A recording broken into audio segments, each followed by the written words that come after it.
right, it's Nick Atkin on South China Morning Post, SCMP MMA here in Hong Kong with the legendary Demetrious Johnson, Mighty Mouse, the GOAT. What's up, DJ? How you doing, man? Well, good, man. How about you? I'm not too bad. It's 1 a.m. here in Hong Kong, so a little bit late. But, I mean, I'm always up to talk to Demetrious Johnson, Mighty Mouse, the GOAT. Thank you so much for doing this. First of all, how have you been? It's been a couple of months since we last spoke to you. How's everything going in your life, man?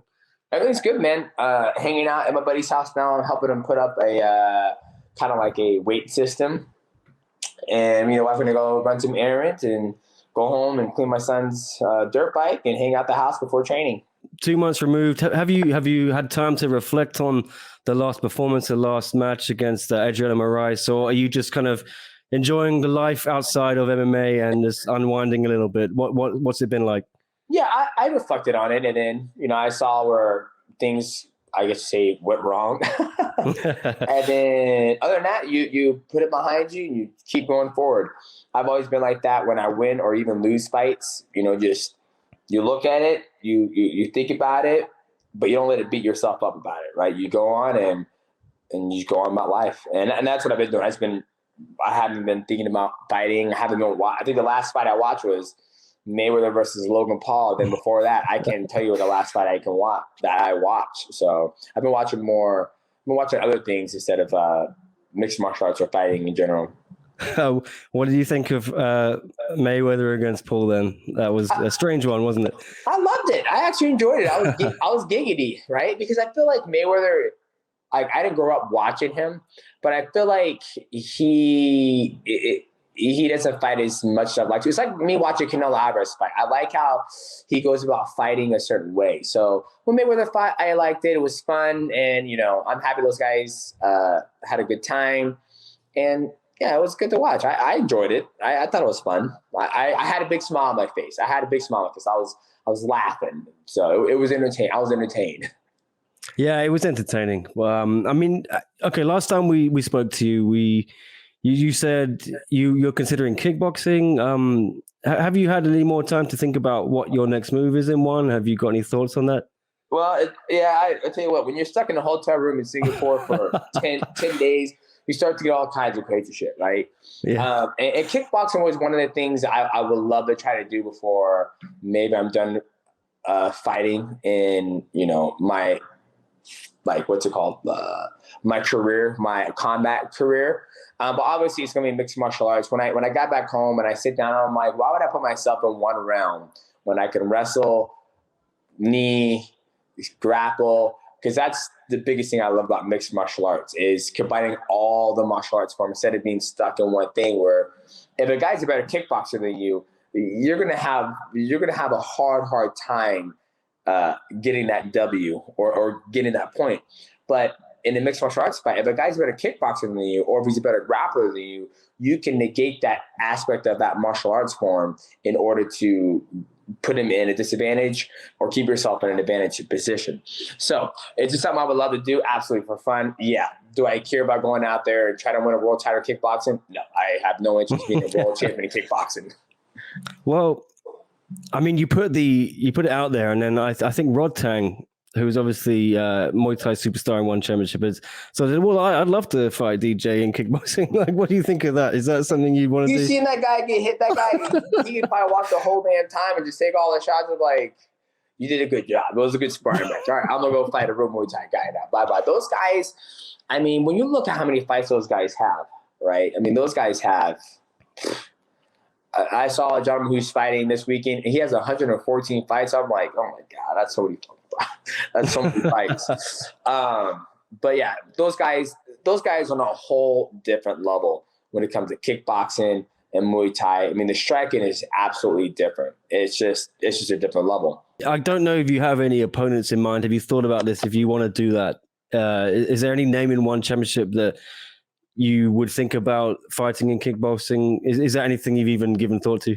No, it has not. Like I haven't got any thought. I was just something, like I said, when you're stuck in the hotel room in Singapore, yeah.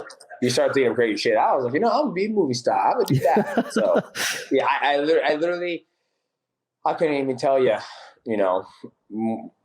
who Yeah, I have never thought about it. Like, that was a comment and a thought I had in Singapore, and I haven't been in Singapore for what, 2.5 months. I haven't even thought about who I'm fighting next or when I'm fighting next. I mean, obviously I want to fight in the fall, winter time.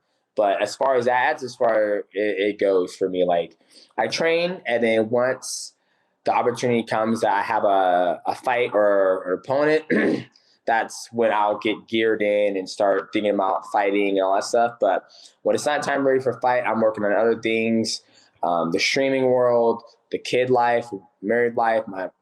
That's my main focus right now. That's where my mind is at 100% right now. So you kind of got a loose plan to fight maybe later in this year. Is that it? That's my plan. I would like to fight one more time this year. So I always like to fight twice a year and try to be active that way.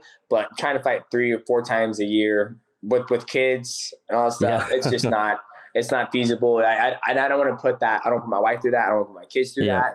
I'd rather be, hey, we'll fight twice a year, 8 weeks training camp. I mean, I still train, but training and getting ready for a fight are 2 different things.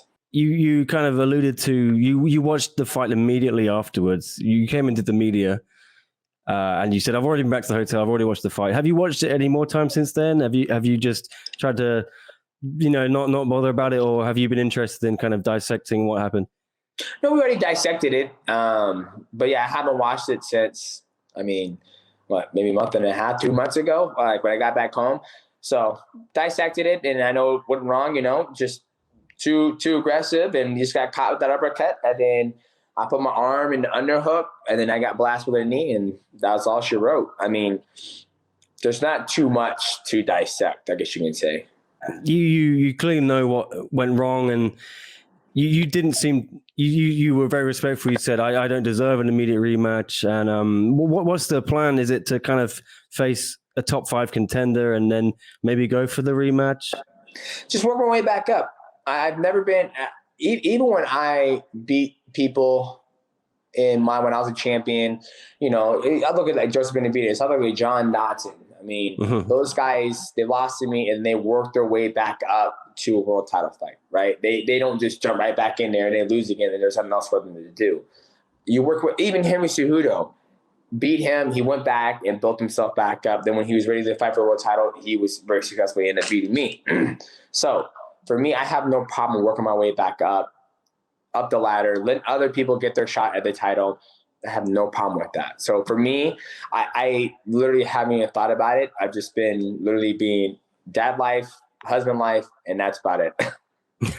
Well, yeah, it looks like maybe Yuya Wakamatsu might get the next title shot against Adriano. So is there anyone else you can think of in the top 5 maybe that could be a good comeback fight? I know you don't think about names, but it wouldn't, maybe, the way one works, it's not maybe as long as a path back to get to a title shot, because if you can take out someone immediately in that top 5, you put yourself in the conversation, right? Yeah, it's all up to them. Like I said, I'm in no rush. When the fights come, I take them. And I think Yuya Wakamatsu, he went on a 3-fight win streak. I think if he gets a title shot, I think it'll be a great fight. And I'm looking forward to it. I think he's probably, I think a whole division, he probably has the fastest, not the fastest. He has the knockout power. He moves very light in his feet. And I think, he's tall. I think he's taller. I think he might be the same height as Adriano. So yeah, that'll be a good fight to watch. Yeah, would you entertain a rematch with him if you had to? Because that was obviously your first fight in one championship, and a lot of people thought, he gave you a little bit of trouble in the first round, but then you decisively finished it in the second. And would you want to see more from him if you were going to rematch him, or what?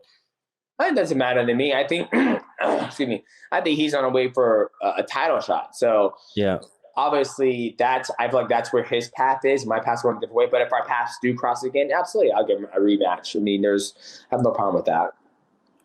No, I spoke to your training partner, Bibiano Fernandes, last week, and he said he felt he could help you if you had the rematch with Adriano. He was a bit upset he wasn't able to help you in the camp.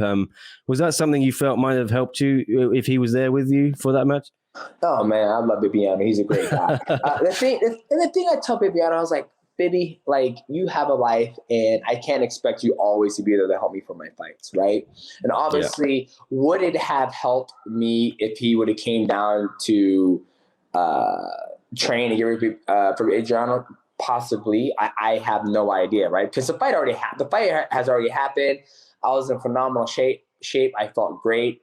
And I literally felt like it was just that the uppercut, and then I was in a position I'd never been in before, right? Like, I've been rocked before. Like, when John Dodson rocked me, I was like, boom, oh shit, oh, what, yep, and I recovered.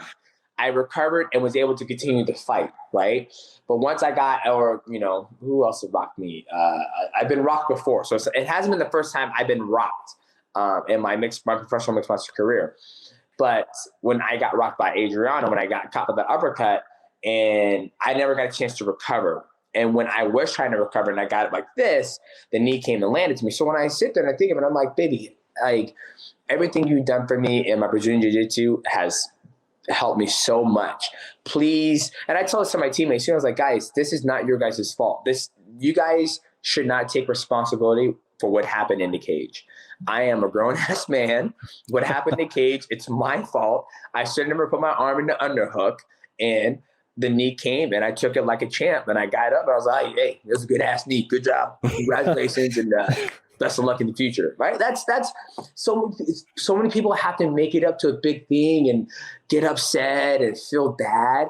Like, you know, if I would have got blasted and my whole face got shattered and there's bone fragments everywhere, then yes, I can see how people could be upset and sad about the whole situation. But Adriano is an amazing person, amazing story, a great champion.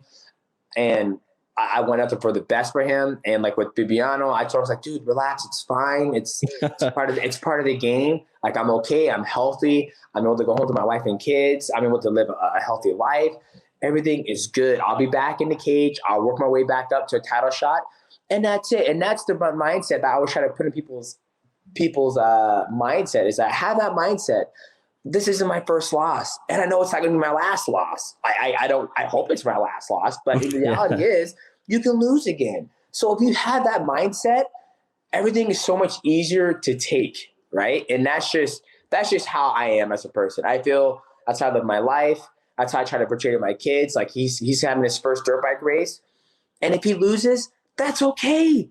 You get back on the fucking bike and you ride again and again and again and again. That's what it's about. So that's where my mindset is. So when Bibiano was like, he felt bad, I was like, baby, it's fine. Like, don't worry about it, brother. Like, I'll work my way back up. I'll fix the mistakes I did, and we'll keep it going. Yeah, I think because he just said, yeah, I love DJ so much, and I wasn't there for when he lost to Cejudo. I wasn't there when he lost to Adriano, and I felt some kind of personal guilt a little bit because I feel he said I felt I could have helped him prepare for Adriano because I'm taller, I'm longer, but you know, he's got a tough situation going on right now. What do you make of that? Because he said to me he's not been offered a fight for 2 years. For me personally, I don't understand why one championship wouldn't want to, but Bibiano, he's the GOAT of one championship. He's longest reigning champion there, 10 title defenses. What do you think of that? I mean, obviously, as an athlete standpoint, it can be frustrating, but you know, I don't know all the logistics what's going on, and obviously with the pandemic, with COVID-19, that's been a huge thing for everybody, right? I mean, just to get the athletes over there from all the different countries I don't know how many COVID tests I had to take just to get over to Singapore. I took 5 tests within 10 days, all negative. So that's also another hurdle going on. And I think, you know, they're trying to solidify a number one contender, right? Like, they're trying to find who's going to be the next person, because you already beat Kevin Bellahan 16 times. I lost count about that. You know, and I don't really see, you know, now there's I feel like there's a clearly number one contender in that division, which is John Lineker. But other than that, you know, I'm not in the office working on what's going on with one championship, what the next card is, and all that stuff. But obviously, I can understand Bibiano's frustration for being on ice for 2 years and not be able to compete and be able to make a living with his wife and kids. But it's kind of the game that, you know, we're in, especially during the pandemic. Hey, baby. Go ahead, go upstairs. So, yeah, I mean, how does that feel as an athlete if you don't feel valued maybe by someone, that the promotion where you've given your blood, sweat and tears, and Bibiano Fernandes is, as I said, like, he is the man. He was there from the beginning and won championship. And can you sense that frustration a little bit? Yeah, I guess that's a frustration. I think the biggest thing I've always had from my working days is you got your socks off. Go upstairs. Go upstairs now. You can go upstairs. You're getting big. Go upstairs. I'm working. Go upstairs. You want cheese? Go ask mommy. Go ask mommy for the cheese. So the biggest thing I've always learned, and I've always kept this mindset, is that everyone is disposable, right? Like, everyone is disposable. So in the game of mixed martial arts, I've always had the mindset. I've come from a background where you lose 2 or 3 fights, and this is just my mindset. I'm not saying Bibiano, he's the man. He's won almost all his fights, longest reigning champion, won championship history. I don't ever see anybody beating how many consistent title defenses he has done. He's winning his belt against Martin Nguyen. I mean, I can literally just go on the list. Yeah. But as far as, being valued, I was in that same position when I was fighting for the UFC. 11 consecutive title defenses, breaking records left and right. Hey, this is fake cheese. There's no real cheese. There's no cheese. There's no cheese, baby. It's fake. And when he says he feels devalued or not valued, it's you have to, in this sport of mixed martial arts, you have to get what you want, right? You got to make sure you get what you need, and you got to make sure you are happy. It's a hard way because everybody feels different, right? Like, when I was in UFC, when I would go for, my 10th title defense, and, this person just won the belt, and they're getting a legit cinematic promotion trailer made for them, and they're getting all this extra stuff or whatever. When I look back at it, does it suck? Absolutely. But, it is what it is. I've been in his position before. His position before, the way he's felt, that he feels like this word you told me, that he said he feels devalued or whatever. But you just got to make sure that you make the money you make. That way, when it's all said and done, you're happy with your career. If that makes sense. Yeah, it makes sense. Did you get the cheese? Is that cheese? Yeah, 1 second. Let me see if I can find some cheese. What do you want? Okay. What do you want? You want this off? Oh. We will love cheese. I love cheese. Okay. All right. What?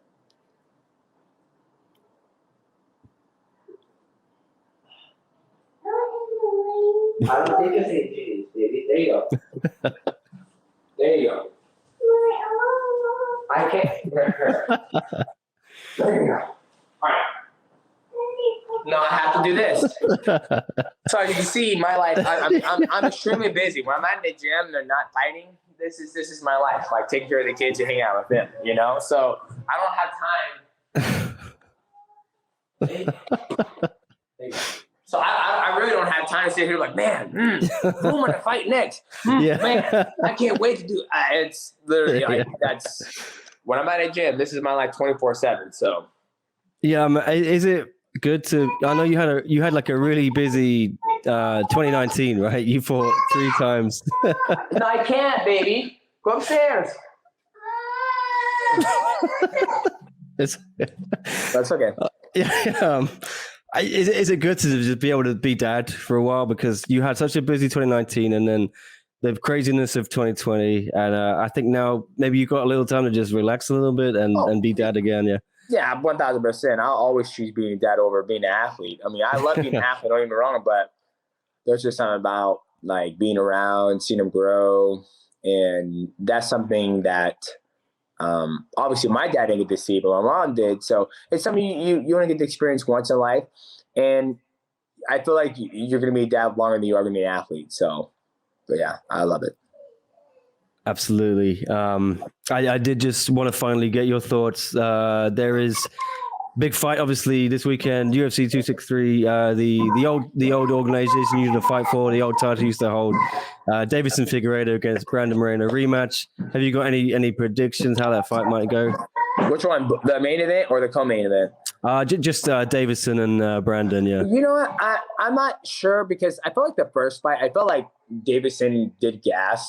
But Deiveson has an interesting way. The thing he has that I think his strength is, well, one, he's well-rounded, and two, he hits really, really, really hard. And then, yes, baby. There are no toys in here.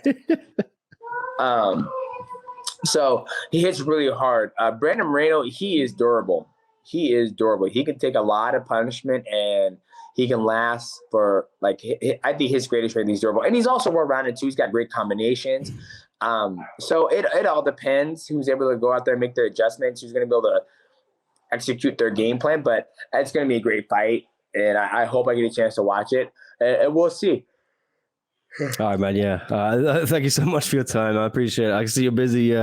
Thank you so much. It's great to catch up with you, DJ. And can't wait to see you back. Yeah, hopefully later this year. It'd be great to see you back in the circle, man. And all the best with everything.